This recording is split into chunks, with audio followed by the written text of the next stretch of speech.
Okay, I guess not. I had a question about Hello? oh, yeah, Dave, you have any questions? Hello, Clint. Oh, Matt, yeah, do you have any comments or questions for Mr. Jennings with Coalition to Protect Kentucky Jobs? Hey, this is Matt Singleton. Yeah, we can hear you fine. Hey, Matt. Good, Matt. The economic systems that have been really doing better. Could you start your question over, Matt? Okay. Are there any economic systems, like different types of businesses that have been doing better at producing jobs during the economic downturn? Wow, that's a great question, and frankly, I'm not prepared to answer it. I know that some sectors have weathered the downturn better than others. As it relates to what I'm talking about tonight, I can tell you this: all sectors that would be forced into unionization tactics like what the Employee Free or Forced Choice Act would bring us would suffer. No sector forced into this kind of system would do better. Everybody would do worse. And in fact, I think I read one study that tells us that if this law goes into effect and there are, several 100,000 new union members, sort of forced into this immediately, that we would lose jobs in this country equivalent to the entire population of Boston, Massachusetts. And so you can see that it has a direct and immediate impact across the board. So, we are in a downturn. There's no question about that. We have seen a lot of job loss and underemployment, as the host said earlier. But what we know is this particular legislation would make it worse.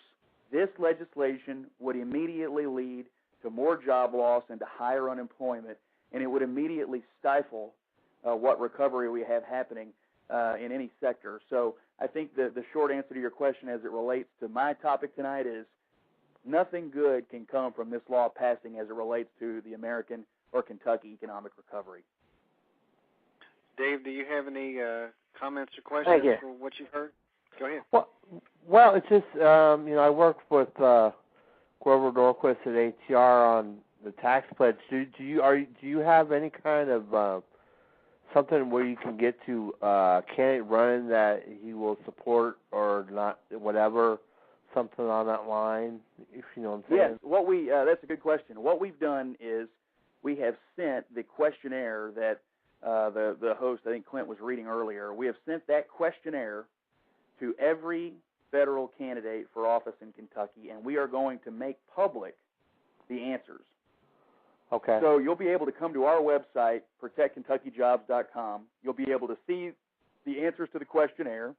You'll be able to see any public statements these people have made about this issue, and you'll be able to see if they have any relevant voting history on the matter. So what we're going to do is we're going to do all the legwork and all the research for the people of Kentucky.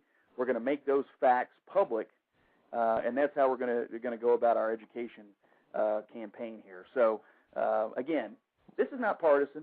This is nonpartisan, and it's designed to simply be a public education effort. All we're trying to do is present the facts to the people of Kentucky as they relate to this Employee Forced Choice Act. We're going to educate them about the bill. We're going to tell them where those who seek to lead them stand on this important matter, and we're going to keep beating this drum until we see the Employee Free or Forced Choice Act go away. Matt, do you have any final questions for our guest tonight? No, obviously I'm kind of out of the way a little bit today. I got to apologize, KGR listeners. There's a church ministry that I agreed to take part in, and I'd just like to appreciate our guest today. And, basically what we need to do is we need to focus on getting those jobs. If our economy sinks, the rest of us sinks. Yeah, you're exactly right. I mean, what we, as a country, I mean, I think if you look at all the public opinion polls, the top issue repeatedly in every state, every poll, and nationally, states, localities that I've seen is jobs in the economy, jobs in the economy. The American people are interested in what are we doing to jumpstart the economy, to create more jobs, to get people back to work. And yet, what is astounding is there is a group of people out there who want to put this law into place that we know is going to kill Kentucky jobs, kill jobs across the country. And it just seems outrageous to most people that when we're trying to get this economy going again, that we would be stifling employers and employees in this way. And so it's a great point to make. And if the top issue on the minds of the American public is jobs, then I would say bad public policy to be supporting laws that we know would kill jobs. How's it been going so far? I mean, how long have you been involved? I mean, in the group, how long has that been?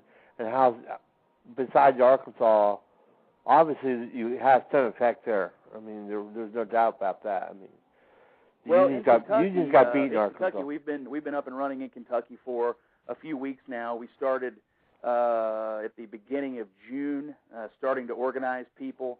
I've been trying to make as many media appearances as possible to spread the word. We've been meeting with business organizations and individual business owners, and we're getting a lot of people who are coming up as supporters of the cause. We've had a lot of people sign up on our Facebook page. I should have mentioned that earlier. If you're on Facebook, go to Facebook and type in Coalition to Protect Kentucky Jobs. You can become a fan of the site at Facebook. On the website, you can sign the petition. We've had hundreds and hundreds and hundreds of people sign the petition so far. So we're getting a very good response from across the state of Kentucky, and we're going to be out there. We're not going to relent, and we're going to continue to educate the people about this terrible law and about where their federal candidates stand on it. So thank you for asking. It's going very well, and we're looking forward to doing even better as the months roll on. We are surrounded by 7 other states. Is there any way you're going to be able to get your message across to some of our neighbor states, what you're talking about? Because people are up for re-election in those states too. Yeah, that's a good question. I don't know. I'm principally focused on Kentucky, but I'll tell you what, I will talk to some people who are involved in this and get back to you on if it's going to pop up in any other states. I honestly couldn't tell you. I did say earlier that I do know that one coalition has just formed in Nevada, which I think is going to be interesting, and they're already out doing public things. And, of course, we talked about Arkansas earlier.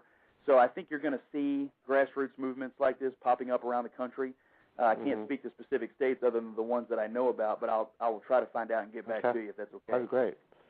Yeah. Because, like I've always said, this state is affected by 8 governors. I mean, 8 states, 8 state capitals, and we need to pay attention.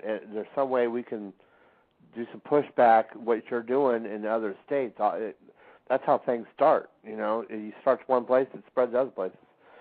Well, and if somebody's out there in a state that borders Kentucky or any state for that matter, I encourage you to visit the national website, workforcefairness.com. That is our national hub for all of this kind of information, and you can find a ton of it there, workforcefairness.com. If you're very, very interested in this issue, that's a great place to visit and download the latest information on what's happening.